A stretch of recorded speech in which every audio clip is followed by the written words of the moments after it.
Welcome guys sa first part ng ating midterm for math in the modern world. So, ang ating topic ngayon for this part ng ating midterm is mathematical language and symbols. No? So, anong ating objectives? Discuss the language, symbols, and conventions of mathematics. Explain the nature of mathematics as a language. Perform operations on mathematical expressions correctly. Acknowledge that mathematics is a useful language.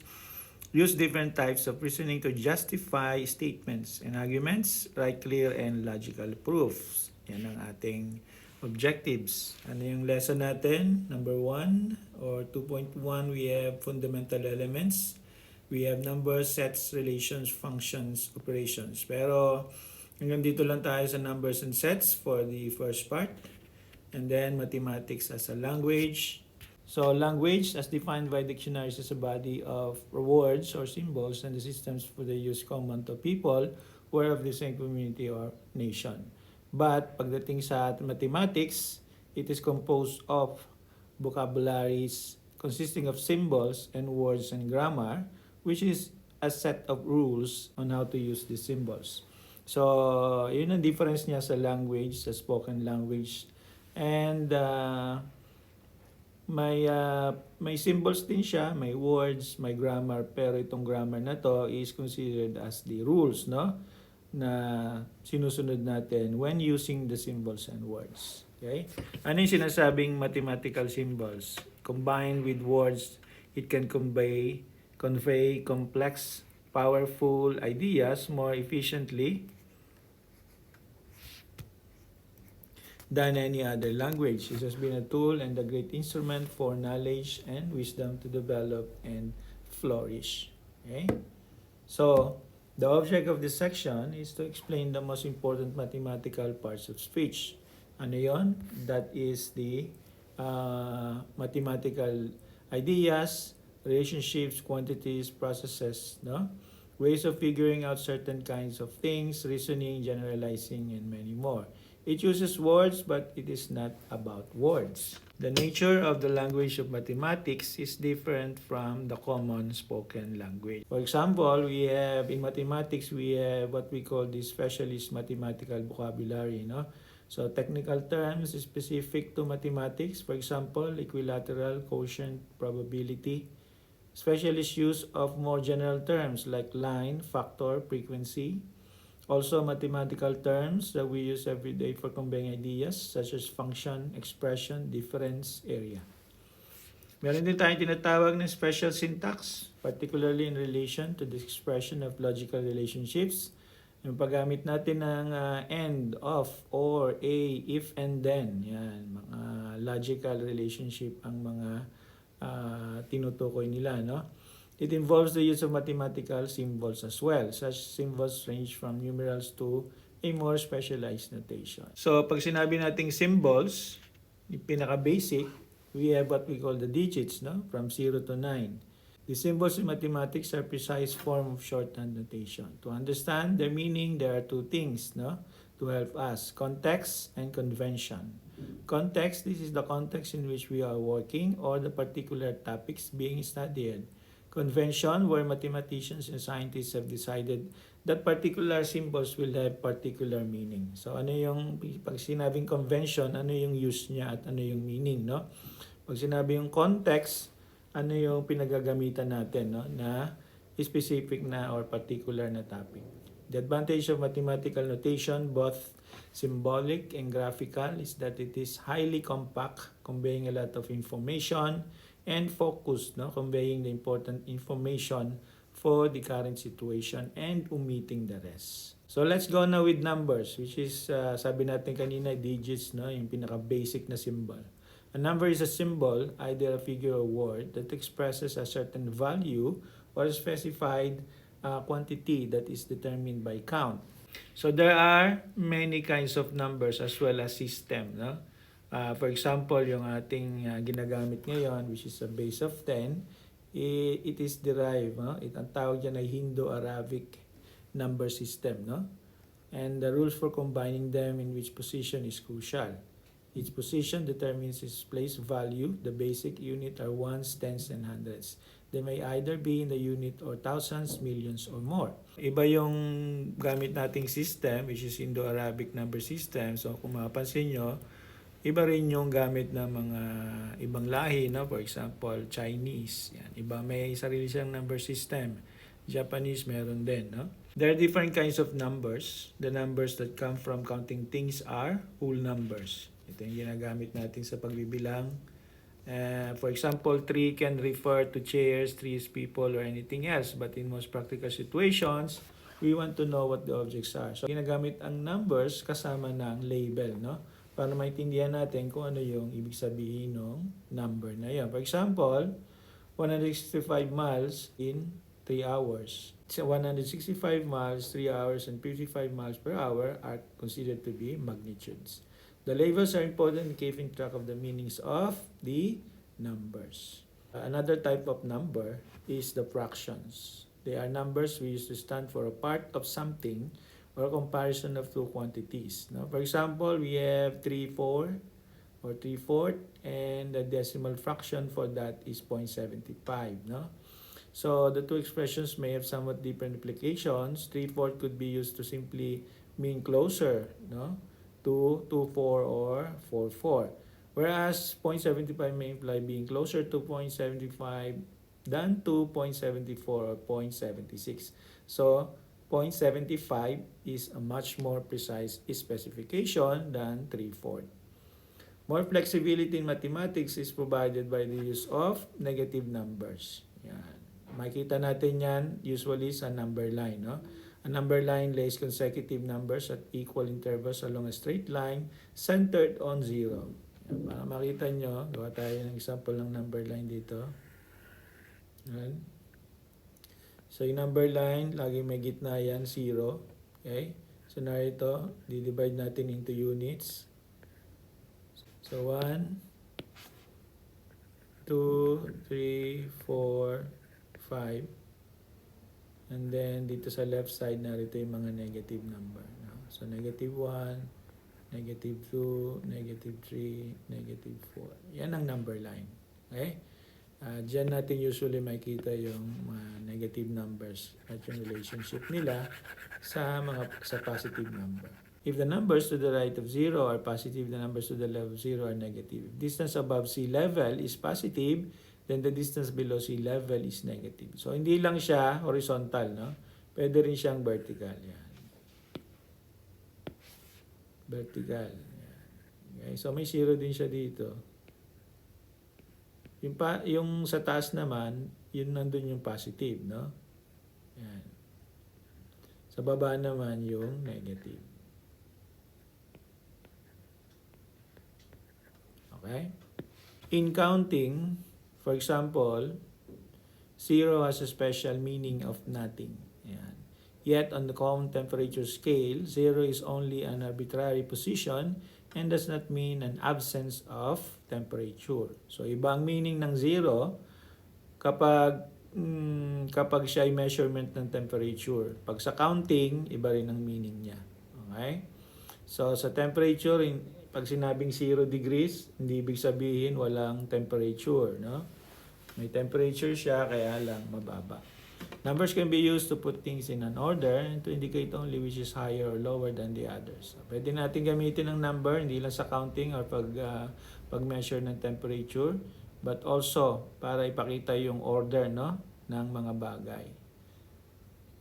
And the numbers are commonly used simply to identify things without any meaningful order. Pag minsan, ginagamit natin siya just to label, no? For example, telephone numbers, athletic shirts, yung mga number na nakita natin sa jersey shirts, and also license plates. We go now with what we call sets, no? In an attempt to better understand the universe, the ancient astronomers classified certain groups of stars as constellations. Yan. Tinawag nila yung set, no? So ano yung meaning ng set? A set is a well-defined collection of distinct objects, no? For example, meron tayong set A is equal to bracket A, E, I, O, U, no? So ano to? Set of vowel letters, no? Set B is set of plain figures. Set C is set of chemicals, no? So yan. So pag sinabing set, okay, the objects that belong in a set are called elements or members of the set. Okay? And they are separated by commas, no? Sa loob, inside the curly braces. A set can be represented by listing its elements between braces. That is called the tabular or roster form.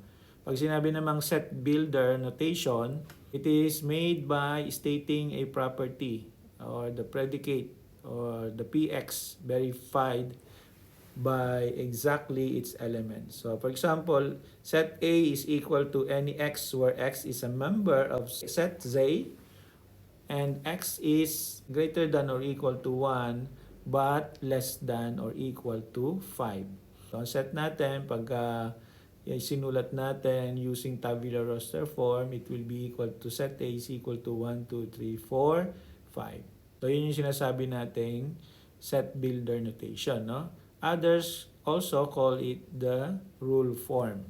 So ito yung ating example ng roster. Yan. Set A, for example, is equal to 1, 2, 3. Or, yan, basta nasa loob siya ng braces and separated by commas, roster siya, no? Or tabular form. Sa rule form naman, sinusulat natin yung kanyang condition or properties, no? For example, set A is equal to X where X is a natural number less than 4. Or another example, set B is equal to X over 5 where X is a whole number less than 4. Yan. Okay? That is the rule form. Some important sets are the following. No? Sets of natural numbers. 1, 2, 3. Pag sinabing natural numbers, yung ginagamit natin pambilang. Set of full numbers. 0, 1, 2, 3. Pambilang din siya but hindi kasama si 0. Okay? Sa natural number. Sa whole number kasama si 0. Set Z represents the set of integers. So, ibig sabihin kasama mga negative as well as positive. Q, the set of rational numbers terminating or repeating decimals. Siya yung doon siya kasama sa set Q. Complement of Q, the set of irrational numbers. No? Kasi rational numbers. Mamaya explain natin no, kung ano yung complement na sinasabi. Ang symbol ng complement ay yung ito, yan, yung apostrophe. Complement of Q. Ito Q lang which represents the set of rational numbers. Pag sinabi kasing complement, yung kabaliktaran. No? So, kung ito irrational numbers, so ito naman si irrational numbers kasi siya ay si complement of Q. So, pag sinabing irrational, non-terminating, non-repeating decimals. R represents the set of real numbers and C the set of complex numbers. Yan. Definitions regarding sets, we have finite. Pag sinabing finite, fixed, no? May katapusan yung kanyang number or yung number of elements, no? For example, set A is equal to barangays in Baguio City. Pag sinabi naman infinite, yan, may mga dots siya. Ibig sabihin walang katapusan, no? The counting of elements has not end or has no ending. So siya ay infinite. Universal set is a set of all elements that are being considered whole set. So for example, we have set if A is equal to 1, if set A is equal to 1, 2, 3 and B is equal to 3, 4, 5, then the universal set U is considered no other set present is 1, 2, 3, 4, 5. So the set of all set or a combination of two sets. So for example, pwede rin natin sabihin a set of all amphibians. Yan. So, lahat ng amphibians. So, set of all humans. So, ibig sabihin nun, universal.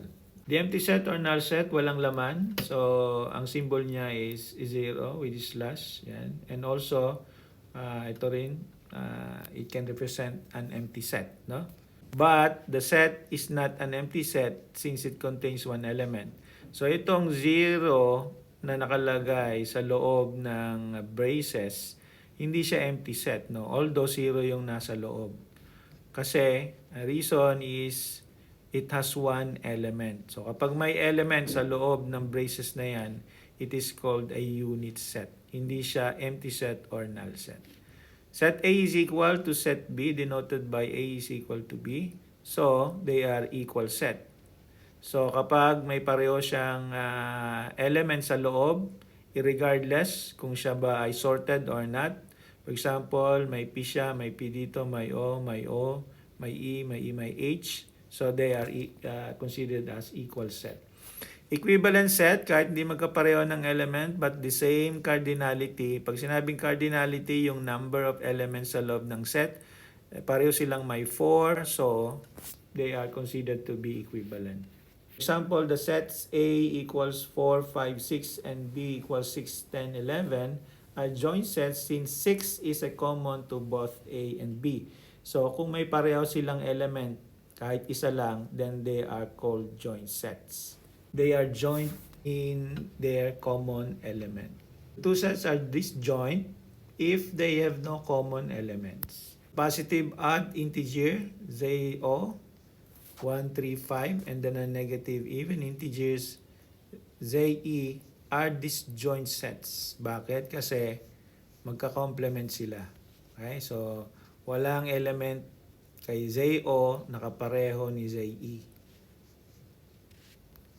Set A is a subset of set B denoted by A. So ito yung symbol ng subset. A is a subset of B if every element of A belongs to B. In symbol A subset B, if X is a member of set A, then X is a member of set B because A is a subset of B. Aside from the definition, if there is at least one element found in B but not in A, then A is a proper subset of B denoted by A is a subset of B. So ito ang symbol na to, ito ay element or member ang basa dyan, no?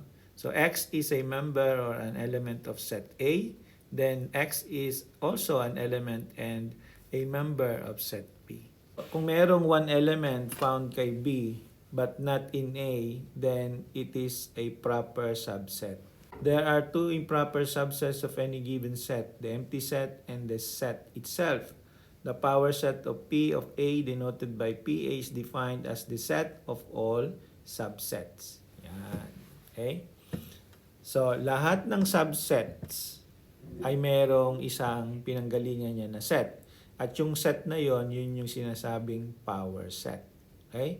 Pag sinabing proper subset, at least one element, no? Na meron kay A na wala kay B, at least one lang. Ang tawag sa kanya ay proper subset. Kapag improper subset, kapag lahat ng element ni A ay na kay B, then it is improper subset. Okay?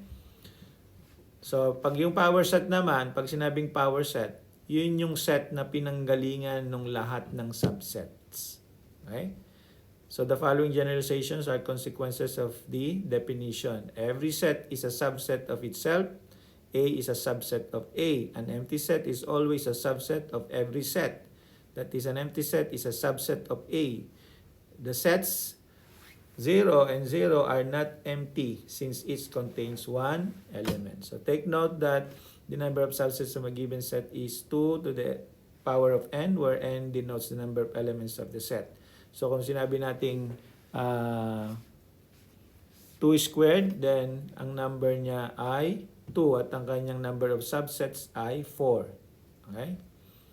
So the set B is equal to ABC has 2 to the third subsets. Meaning, meron siyang tatlong subset, bali 4 kasama yung original set. The power set has the element with breakdown as follows. Improper subset with 3 elements, A, B, C, or B. Improper yan kasi lahat ng ABC ay nasa loob ng set, no? Lahat ng element ni B.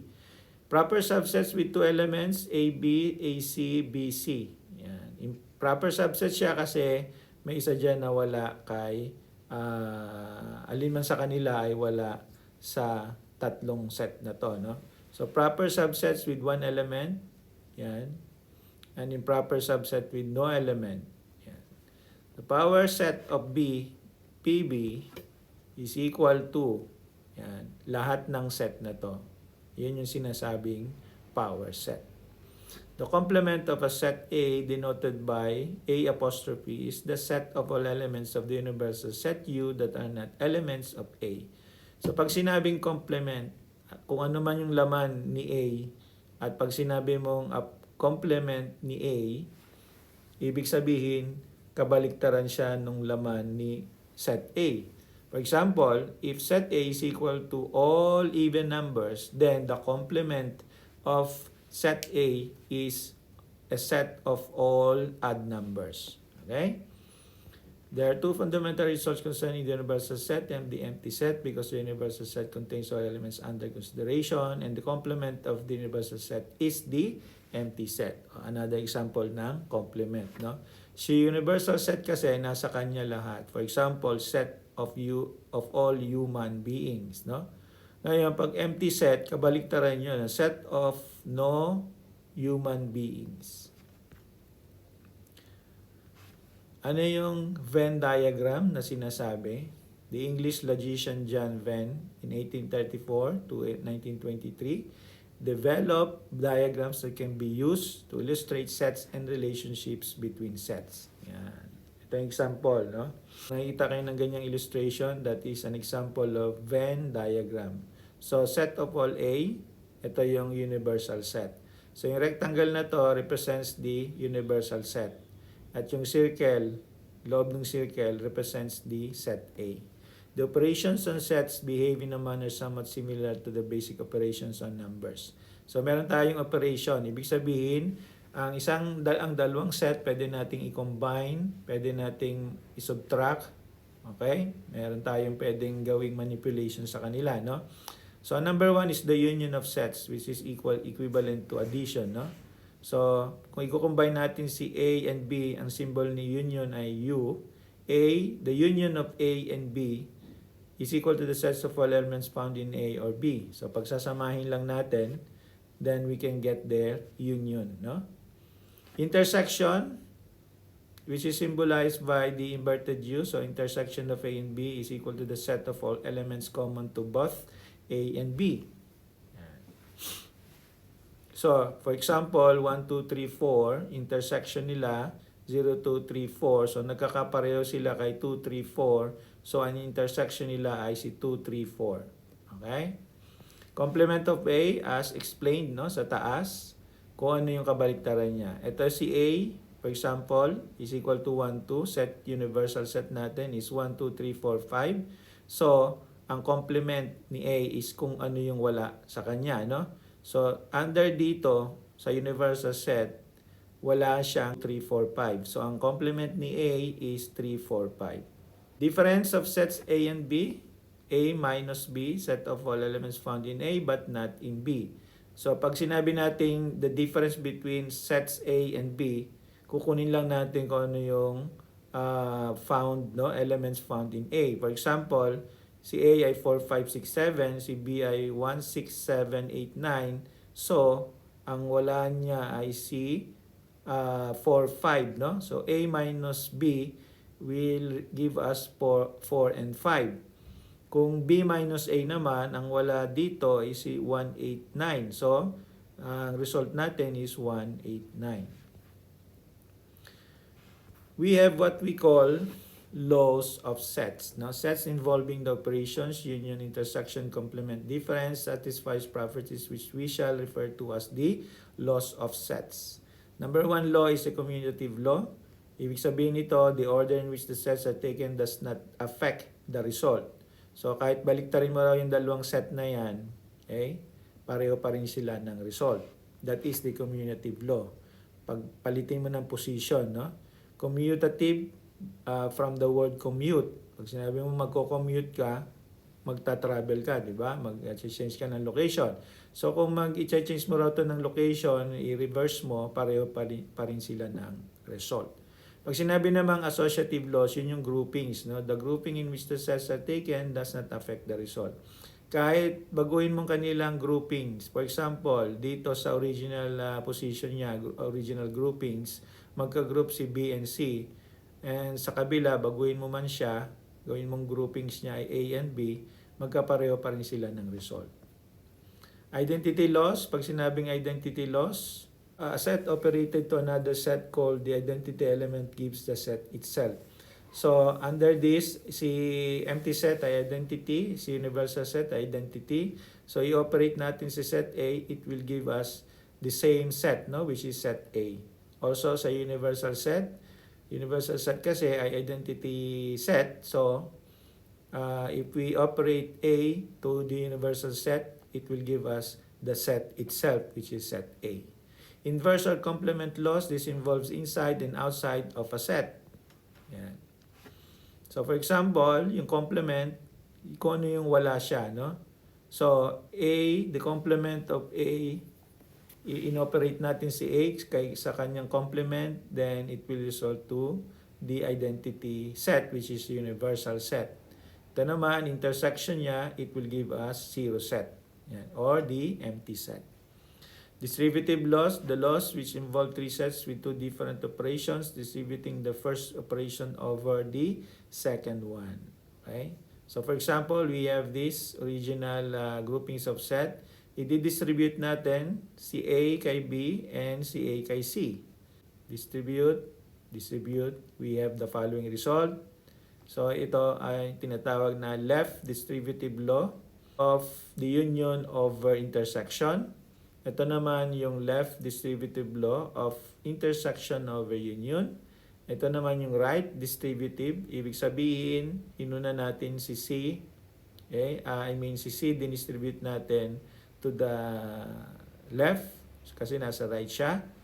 Okay? So, ang tawag doon ay right distributive law of union over intersection. The last one is the right distributive law of intersection over union. So that's it for our first part, no, ng ating midterm for Math in the Modern World.